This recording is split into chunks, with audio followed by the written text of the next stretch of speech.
The Republican Party is in absolute shambles right now, as many of their own congressmen are dropping like flies, seemingly in an attempt to sabotage the party from within. This was not a Republican bill. This was a Democrat bill. Yeah, but people even in your own party are attacking you, saying we do not need more division. I mean, after all, Congressman, look how many people have left.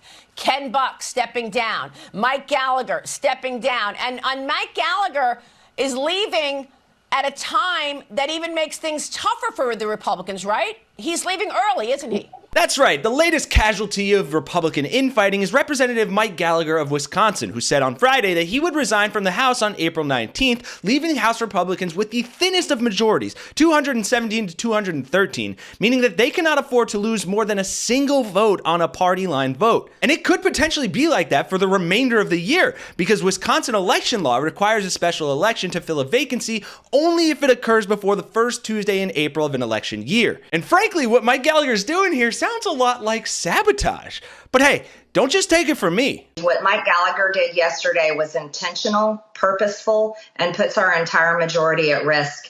I think he should be expelled preeminently before he's allowed to just walk out of Congress at a date of his choosing where his district doesn't get to replace him until next Congress. I think that is completely wrong. I think people should be able to have a voice. His district deserves a voice in Congress, and we should expel him, and that way his district can replace him as quickly as possible with a special election. Our majority is too important to throw away, and the horrible, dishonest, and completely irresponsible actions of many in our Republican majority have led us to where we are. That's really the honorable thing to do, so maybe he'll change his mind.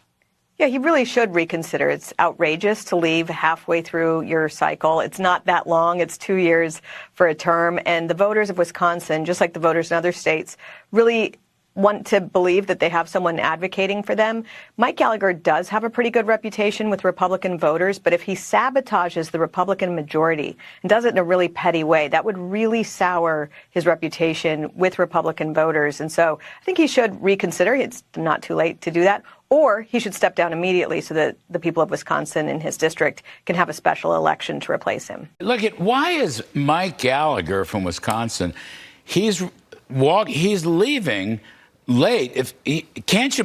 Look, that seat remains open. But if he leaves, I think by April 2nd or April 5th or some date, then they can have an election. It's a Republican district. What does Gallagher think he's doing? I don't know. I'm urging him. He came in with Mike and I as freshmen too, and he's got to stay. If he stays early, we can get the special election. It's a very safe Republican seat. Right. We'll add to our majority. We don't have the other special to fill Kevin McCarthy's seat until April 30th. And we were perilous. We could end up being having a speaker, Hakeem Jeffries, in the interim here while we're waiting for special elections.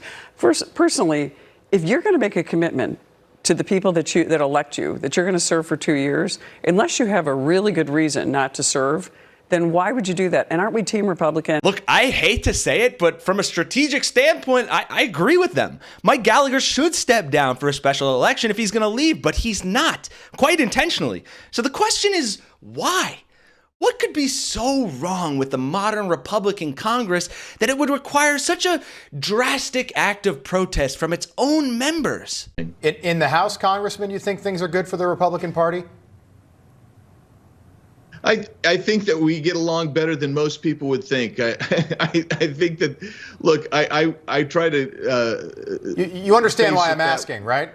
Kevin McCarthy abandoned you, Ken Buck abandoned you, and Mike Gallagher just announced on Friday that he's going to resign on April the 13th. You got a one-vote majority.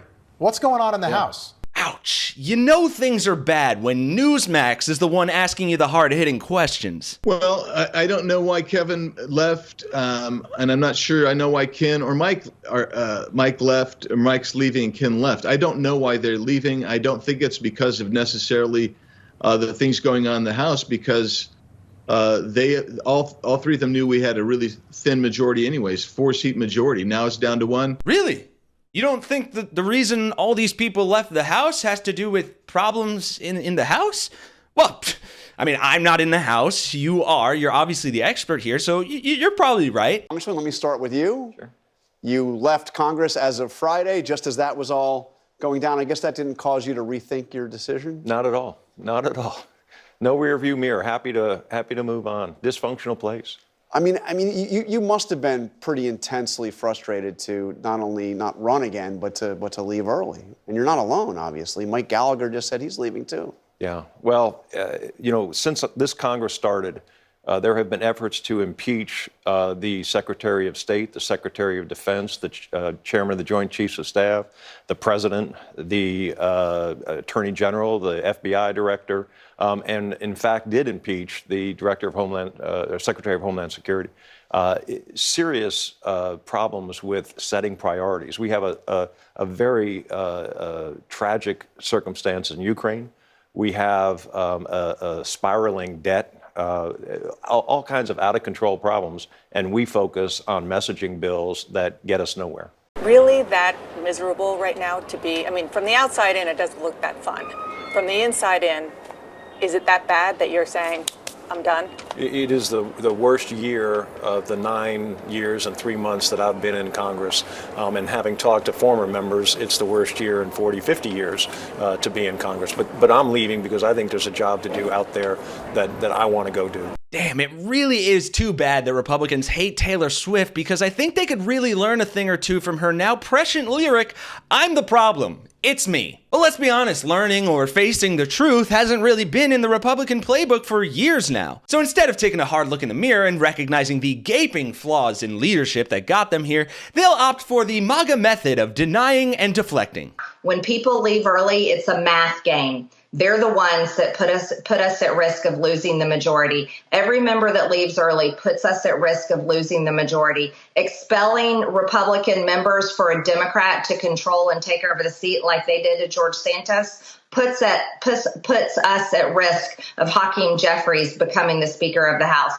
It's not me putting in a motion to vacate like a pink slip, letting Mike Johnson know that his speakership is over, and also informing our entire conference that we need to come together, move forward, and start the process, and no matter how long it takes, to decide who our next speaker is going to be, one that the American people will trust, and one that will not do the bidding of the deep state and the CIA and the continued effort to destroy America. So that's where we're going from here. And this process may take a while, but I think it's the most important. Yes, painful. I don't care how painful it is. If you want to lead this country, you better get ready to be uncomfortable and get comfortable being uncomfortable, because we have a job to do, and our job is to save America, and that is not an easy task. That's right, Margie. Saving America from the deep state and the CIA is not an easy task, especially when you're shooting yourself in the foot the entire time while blaming the gun. Thanks for watching. Be sure to follow, like, and hit the notification bell, as Really American keeps you up to date on all of the MAGA Republican fallout and the news you need to know in this very important year. For Really American, I'm Kenny Hesse.